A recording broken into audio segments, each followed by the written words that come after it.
Hello student, कैसे हैं आप लोग। मैं आपको यहाँ पे हिंदी की परीक्षावाणी सीरीज कंप्लीट कर रहा हूँ, जिसके अंतर्गत लास्ट क्लास में यहाँ पे अध्याय 3 यानी कि संधि जो था मैंने कंप्लीट कर दिया था। अब मैं उससे थोड़ा आगे बढ़ता हूँ।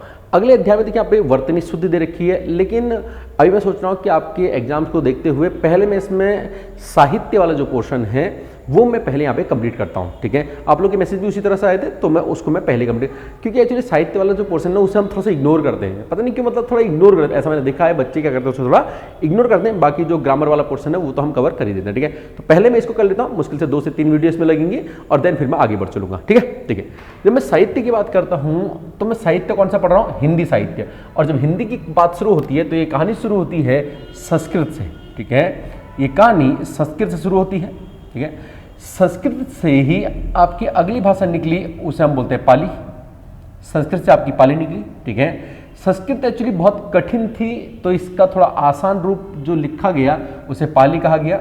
इससे थोड़ा आसान रूप आपका प्राकृत कहलाया, प्राकृत। ठीक है, इससे थोड़ा आसान रूप आपका यहाँ पे अपभ्रंश कहलाया, अपभ्रंश। ठीक है, इससे थोड़ा आसान रूप आपका यहाँ पे अवहट्ट कहलाया, अवहट्ट। ठीक है, और इसके बाद जाकर के हम बढ़ चले कहाँ, हिंदी की ओर। ठीक, देखिए संस्कृत की बात करता हूं मैं यहाँ पे, तो 2 तरह की संस्कृत बेसिकली हमें देखने को मिलती है।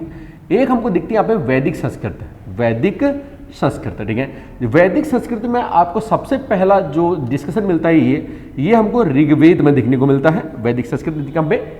दूसरी थी यहाँ पे लौकिक संस्कृत, लौकिक संस्कृत, लौकिक संस्कृत में बात करता हूं तो इसका जो सबसे पहली हमें जो रचना देखने को मिलती है, हम इसको मानते हैं रामायण।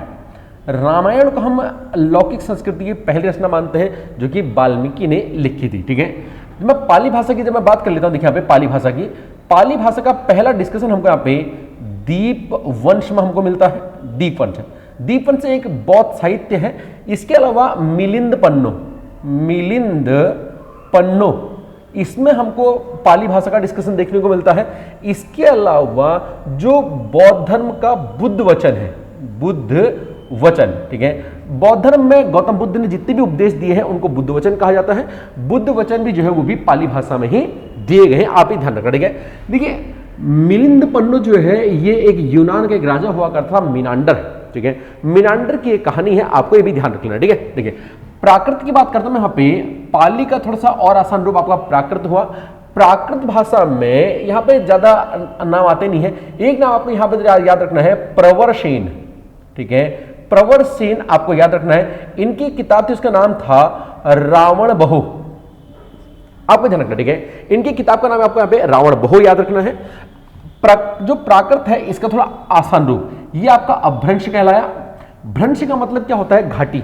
भ्रंश का मतलब क्या, घाटी या गड्ढा। ठीक है, देखिए यहां तक जो हम यहां मिले संस्कृत, पाली, प्राकृत, अपभ्रंश, यहां तक हमें संस्कृत का थोड़ा टच देखने को मिलता है। लेकिन अपभ्रंश का मतलब क्या होता है, घाटी यानी कि धंसा हुआ एरिया। ठीक है, तो यहां से आप संस्कृत धस जाती है, अब यहां से हमें हिंदी का रूप हमें देखने को मिलता है। एक बात आपको और बता दें, जो प्राकृत है, पाली जो है इसे प्रथम प्राकृत कहा जाता है, जो वास्तव में प्राकृत है इसे द्वितीय प्राकृत कहते हैं, और जो अपभ्रंश है इसे तृतीय प्राकृत कहा जाता है। ठीक, आप ही ध्यान रखना। ठीक है, देखिए अपभ्रंश की जब मैं बात करता हूं यहां पे, इसका जो पहला प्रयोग हमें देखने को मिलता है वो मिलता है पतंजलि।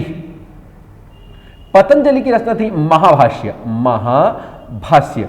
इसमें इसका पहला वर्णन हमें देखने को मिलता है किसका, अपभ्रंश का, मतलब जहां से हमें हिंदी देखने को मिलती है।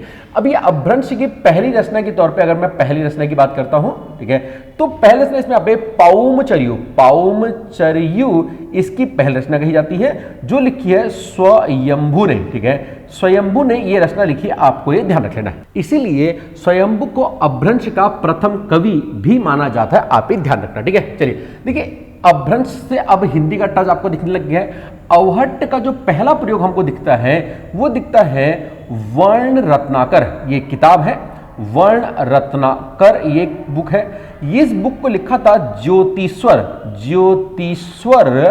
ठाकुर ने इस बुक को लिखा था, आपको ध्यान रखना है। ठीक है, तो अवहट्ट का पहला प्रयोग हमको यहाँ पे वर्ण रत्नाकर ज्योतिश्वर ठाकुर की जो पुस्तक है इसमें हमें देखने को मिलता है। ठीक है, अब इसके अलावा इससे आगे हम कहां पहुंच जाते हैं, अब हम पहुंचते हैं हिंदी में। ठीक है, थोड़ा सा आगे इसको बढ़ाते हैं। देखिए यहाँ पे हिंदी की जब मैं बात करता हूं तो हिंदी बेसिकली आपकी ये 3 पार्टों में बटी होती है।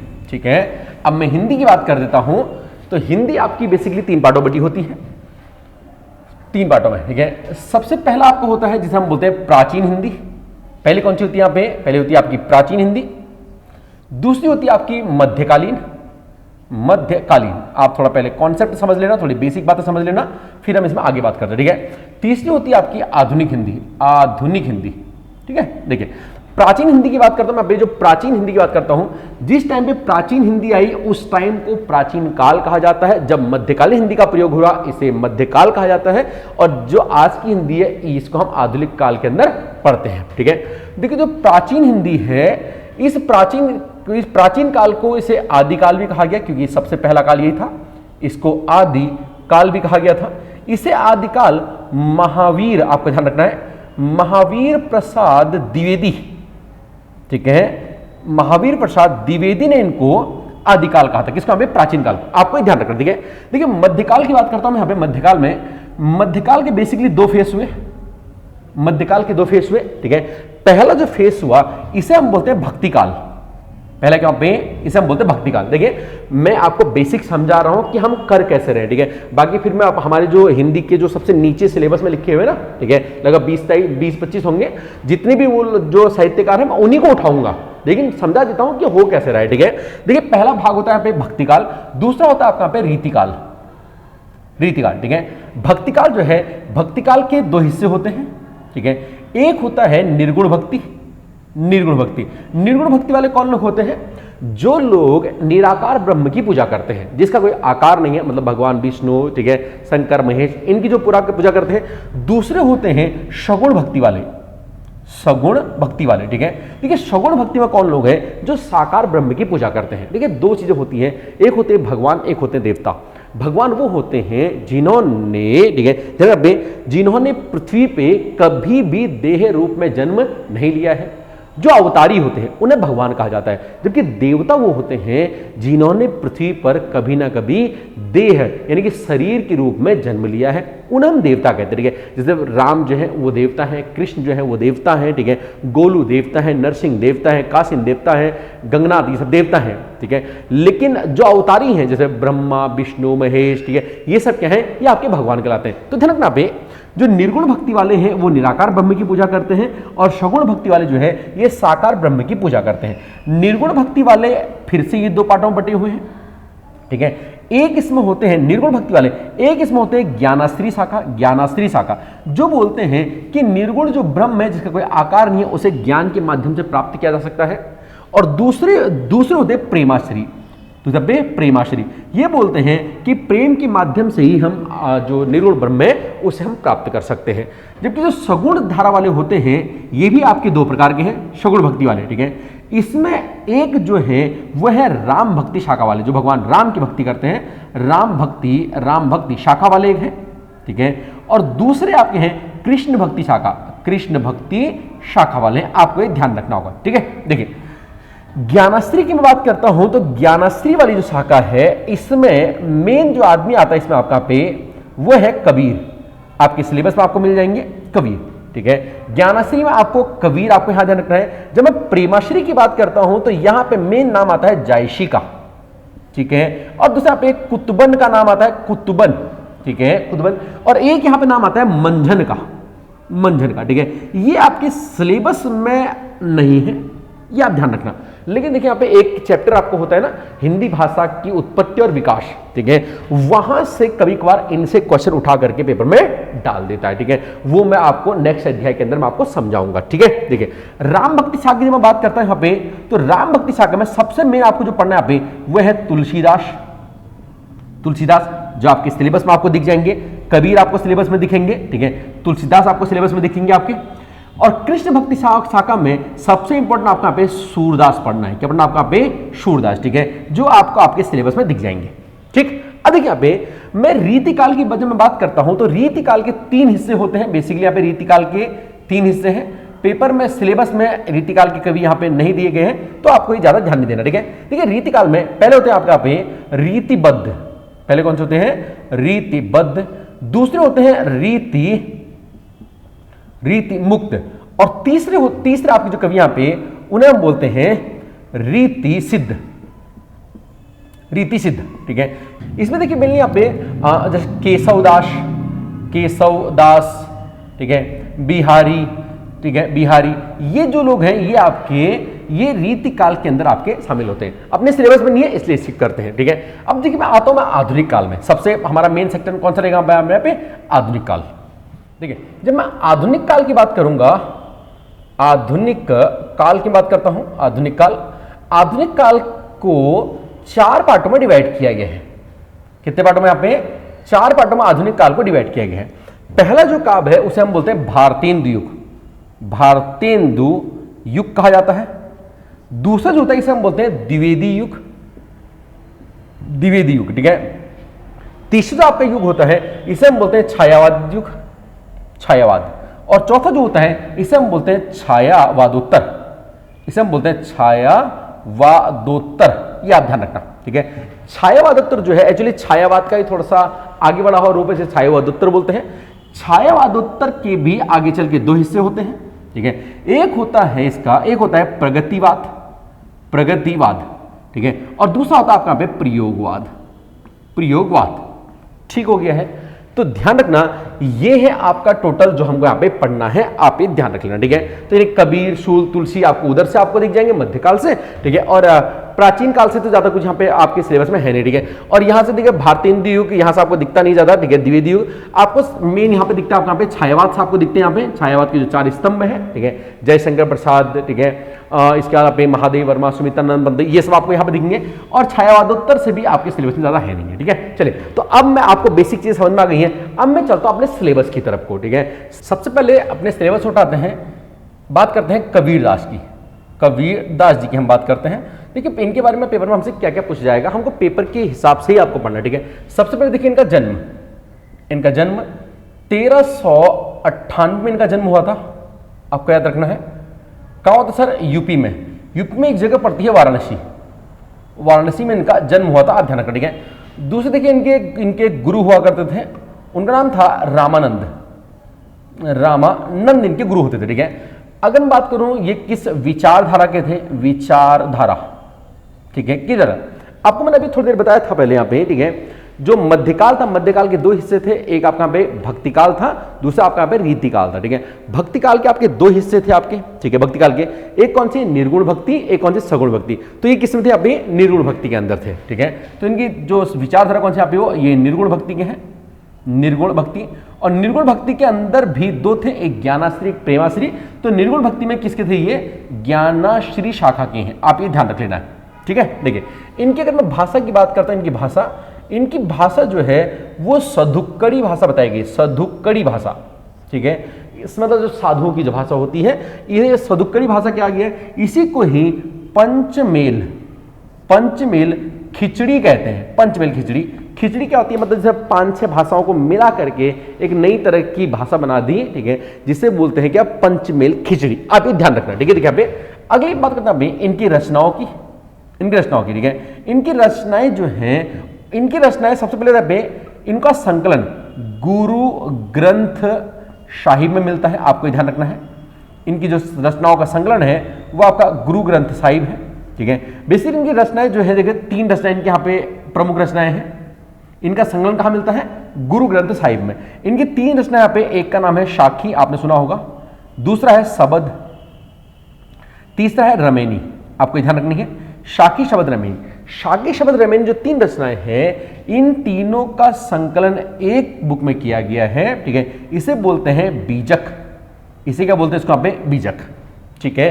कबीरदास के बारे में कुछ बेसिक बात आपको ये ध्यान रखनी है। इसके अलावा देखिए यहाँ पे कबीरदास जी के बारे में कुछ कथन कहे गए हैं कुछ और साहित्यकारों की तरह, ठीक है। कबीरदास के बारे में पहली बात, इनके बारे में आपको कुछ कथन याद रखने हैं। पहली बात, ठीक है, इनकी भाषा को संत भाषा कहा था, संत भाषा, इनकी भाषा को संत भाषा कहा था बच्चन सिंह ने, बच्चन सिंह ने इनकी भाषा को संत भाषा कहा था।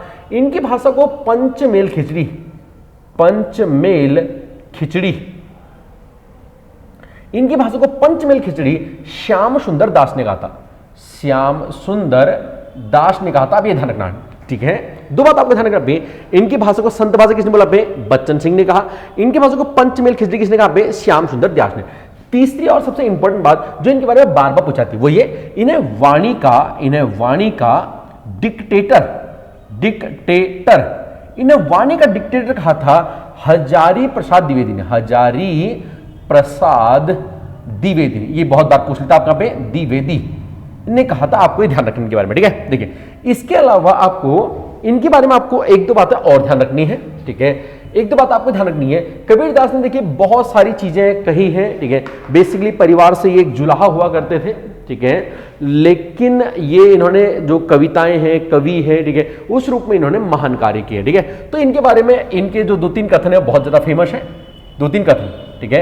एक इन्होंने बोलता कि पाहन पूजे हरि मिले, ठीक है। तो मैं पूजू पहाड़, तो मैं पूजू पहाड़, ये इनका एक बहुत कथन है, ठीक है, बहुत फेमस है। किसने कहा है? ये कबीर ने कहा। आपको ये ध्यान रखना है, ठीक है। दूसरा इन्होंने इनका एक कथन बहुत फेमस है, बीच में एग्जाम अभी आया था, ठीक है।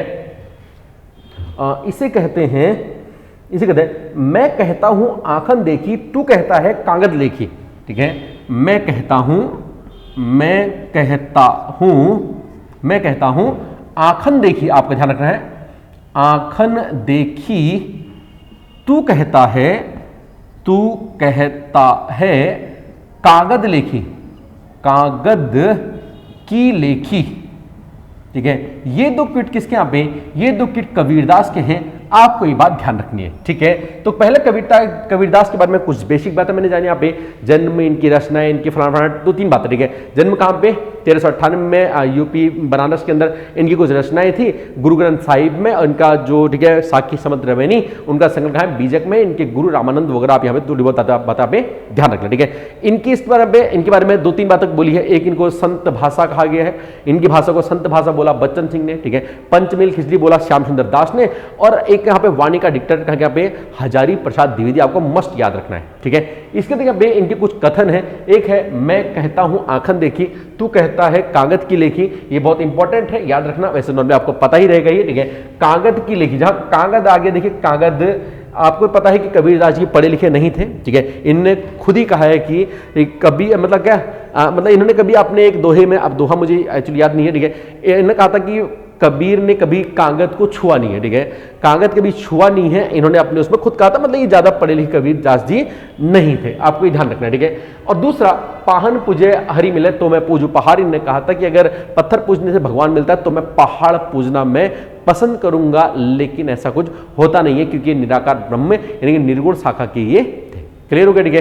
तो ये इसके बारे में हो गया यहाँ पे। अब देखिए, अब मैं दूसरे तरफ चलता हूं पे। सेकंड आपको यहाँ पर देखना है, हमको यहाँ पे कबीरदास की बात हमको देखना है सूरदास। चलो अब हम बात करते हैं सूरदास की बात करते हैं। सूरदास के बारे में देखिए, सबसे पहली बात याद रखना, इनके गुरु का नाम, इनके गुरु का नाम था बल्लभाचार्य। इनके गुरु का नाम था बल्लभाचार्य। सूरदास का जन्म आपको याद रखने की आवश्यकता नहीं है। देखिए यहाँ पे जन्म वगैरह सबका नहीं पूछा था। पहली बात तो जिसकी प्रॉपर डेट पता होनी चाहिए, ठीक है, उस तरह से। और फिर जो ज्यादा ही उस तरह से रहता है, हर किसी का जन्म आपसे पूछा जाता नहीं है, ठीक है, ठीक है। इसके अलावा इनकी कुछ उपाधियां हैं, आपको उपाधि ध्यान रखनी इनके बारे में, ठीक है। पहली बात देखा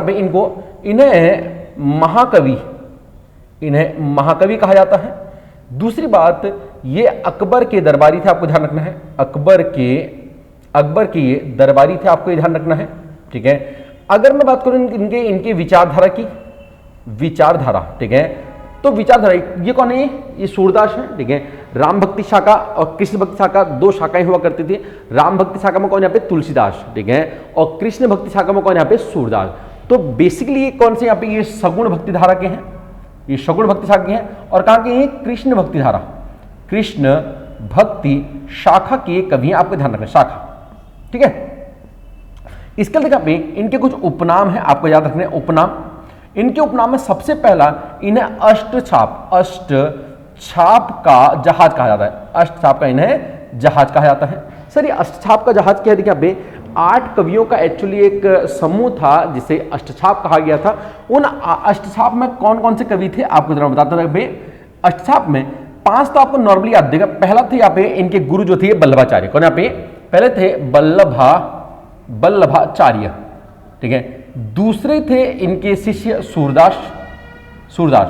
तीसरे थे कृष्णदास, देखिए कृष्णदास।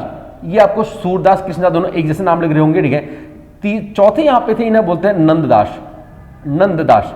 और पांचवें देखो इससे मिलता जुलता नाम है यहाँ पे परमानंद दास, परमानंद दास, ठीक है। तो पांच तो आपको नॉर्मली याद हो गई है, ठीक है। अब देखिए अगला आपको जो याद रखना यहाँ पे, एक आपको याद रखना यहाँ पे विट्ठल दास, सॉरी विट्ठल नाथ, विट्ठल नाथ, आपको ध्यान रखना, ठीक है।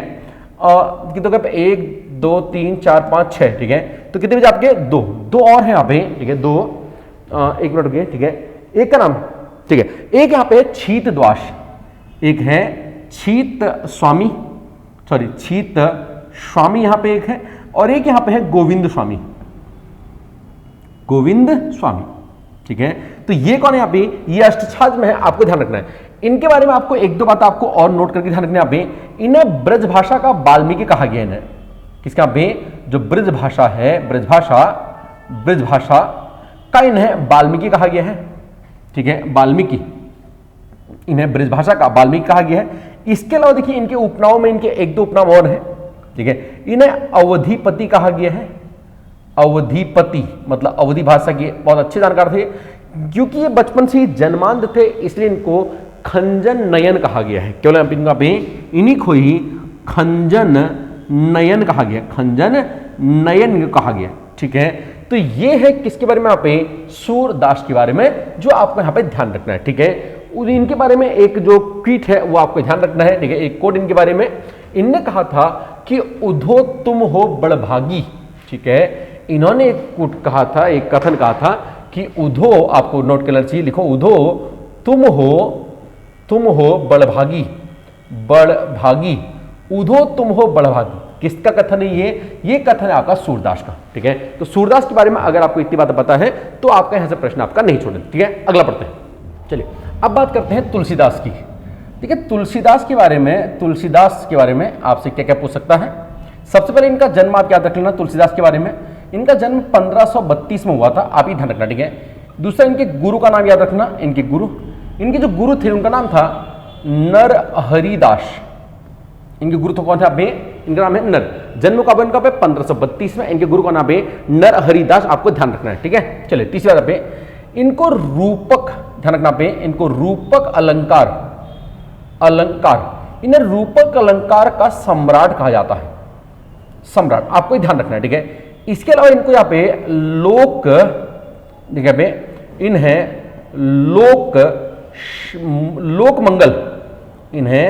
लोक मंगल की साधना, ठीक है। इन्हें लोक मंगल की साधना और समन्वय, ठीक है, का कवि कहा जाता है। लोक मंगल की साधना व समन्वय का इन्हें कवि कहा जाता है, आपको एक बात ध्यान रखनी है, ठीक है। इसके अलावा इनके कुछ उपनाम है, आपको ध्यान रख लेने। उपनाम इन्हें कवि शिरोमणि कहा जाता है, शिरोमणि, इन्हें कवि शिरोमणि कहते हैं। दूसरा, इन्हें हिंदी का जाति कवि, हिंदी का जाति इन्हें कवि कहा जाता है, ठीक है। इन्हीं को ही हिंदी जगत का सूर्य इन्हें कहा जाता है, इन्हीं को हिंदी जगत का इन्हें सूर्य कहा जाता है। इसके अलावा इनको ध्यान रखना, इन्हें मानस का हंस कहा जाता है। आपको कुछ ये इनके उपनाम याद रखने, बहुत इंपॉर्टेंट है, पेपर बार बार आते हैं, ठीक है। पहले क्या, कवि शिरोमणि, बहुत बार पूछा गया, कवि शिरोमणि, हिंदी का जाति कवि कहा जाता है, इन्हें हिंदी जगत का सूर्य कहा जाता है, और मानस का इनको हंस कहा जाता है, आपको ये ध्यान रखना है, ठीक है। देखिए इसके अलावा इनकी आपको कुछ रचनाएं याद रखनी है। देखिए एक बात समझिए, यहाँ पे जो भक्ति काल के जो कवि है इनके बारे में आपको ज्यादा नहीं पढ़ना होता है, ठीक है। ज्यादातर हमसे जो पूछते हैं क्वेश्चन आते हैं यहाँ पे, ठीक है, कहाँ से, हमारा सबसे ज्यादा जो छायावाद है जयशंकर प्रसाद, सूर्यकांत त्रिपाठी निराला, महादेव वर्मा, ठीक है, और इधर ये माखनलाल चतुर्वेदी, इधर साइड से आपसे सबसे ज्यादा क्वेश्चन आपसे पूछ जाते हैं, ठीक है। जब वहां पे आएंगे तो रचनाओं का भंडार लग जाएगा। अभी ये थोड़ी थोड़ी ही है तो आपको इसी याद रखना, ठीक है। देखिए इनकी अगर मैं रचनाओं की बात करता हूं, इनकी रचनाएं, सबसे इनकी प्रमुख जो रचना है वह है रामचरितमानस, आपको पता ही होगा रामचरितमानस। रामचरितमानस के बारे में आपको ध्यान रखना, देखिए इसे 7 खंडों में लिखा गया है, इसे 7 खंडों में लिखा गया है, एक बात है। दूसरा, इसी को ही हिंदी का इसको बाइबल कहा जाता है, बाइबल, इसे हिंदी का बाइबल कहते हैं। आप ये बात ध्यान रखना, ठीक है। दूसरा, इनकी रचना है कवितावली, कवितावली, ठीक है। इनकी रचना है दोहावली, दोहावली, वली वाली जो रचना है वो इन्हीं की रचना है, ठीक है। इनकी रचना है गीतावली, गीतावली इनकी रचना है, ठीक है। इसके अलावा इनकी एक रचना है रामलला, रामलला नहचू, रामला नहचू, ये भी इनकी रचना, ठीक है। इसके अलावा इनकी कोई रचना और विशेष रचना इनकी जो आपको पता होनी चाहिए है, ठीक है, रामला नहचू इनकी विशेष रचना है। इसके अलावा एक आप याद रखना, विनय पत्रिका, इनकी रचना विनय पत्रिका आपको एक रचना इनकी है, ध्यान रख लेनी है, ठीक है। तो रचना में कौन सा पे रामचरितमानस, 7 खंडों में, हिंदी का इसे बाइबल कहा जाता है, ठीक है। कवितावली, दोहावली, गीतावली, रामला नहचू और विनय पत्रिका। इसके अलावा आपको एक बात नोट करके आपको याद रखनी है, नोट करके क्या रखना आपका पे, एक रचना है इसे हम बोलते हैं तुलसीदास, तुलसीदास, एक रचना है तुलसीदास। तुलसीदास जो रचना है वो तुलसीदास की नहीं है, वो किसके यहाँ पे, वह है सूर्यकांत त्रिपाठी निराला, सूर्यकांत त्रिपाठी, त्रिपाठी निराला की रचना है, सूर्यकांत त्रिपाठी की निराला की ये रचना, आपको ध्यान रखना, ठीक है। तो इस लेक्चर में हमने यहाँ पे पहले मैंने आपको इसका कुछ बेसिक बताया कि हम किस कॉन्सेप्ट से ये चीजें हम पढ़ रहे हैं, ठीक है। फिर मैंने आपको यहाँ पे कुछ जो शुरुआती हमारे भक्तिकाल और सगुण भक्ति, निर्गुण भक्ति के जो कवि हैं उनको मैंने यहाँ पे करा आपका, ठीक है। यहाँ पे कवि की बात करी, सूर और तुलसी, ये 3 मैंने यहाँ पे बात करी, ठीक है। नेक्स्ट वीडियो में इसकी जो अगले की जो आगे के जो साहित्यकार हैं उन पे हम बात करेंगे, ठीक है। इसके अलावा 3 से 4 वीडियो मेरे ख्याल से आनी चाहिए है, या 3 वीडियो तक मैं इसको खत्म करने का प्रयास करूंगा, ठीक है। बने रहिए। अगर आपको वीडियो पसंद आए तो वीडियो को लाइक जरूर करना, चैनल पर नहीं आए तो सब्सक्राइब जरूर करना, सब्सक्राइब किए बिना जाने का नहीं है, ठीक है। सब्सक्राइब किए बिना जाने का नहीं है, सब्सक्राइब जरूर कर देना और अपने फ्रेंड सर्कल में शेयर कर देना, ठीक है। चल बने रहिए, थैंक यू, शुक्रिया, धन्यवाद।